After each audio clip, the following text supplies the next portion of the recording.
به نماز صبح و شبت سلام، به نور در رسبت سلام، و به خال کنج لبت سلام که نشسته با چه ملاتی،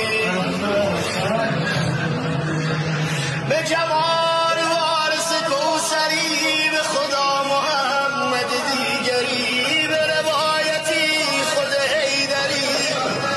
که شباهتی چه اصالتی، بلغ العلا به کمال تو، کشفت دجا به جمال تو، به تو و قشنگی خال تو صلوات هر دم و ساعت.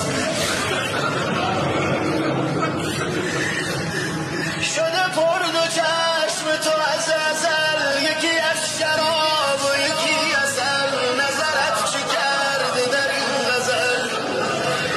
که چنین گرفته قرابتی، زد اگر کسی در خانت، دل باز کرده بهانت، همه جا گرفته نشانت،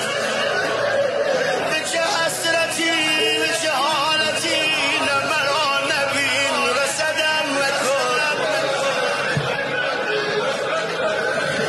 و نظر به خوب و بدم نکن،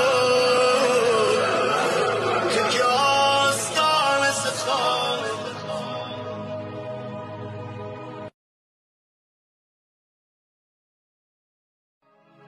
به نماز صبح و شبت سلام، به نور در رسبت سلام، و به خال کنج لبت سلام که نشسته با چه ملاتی،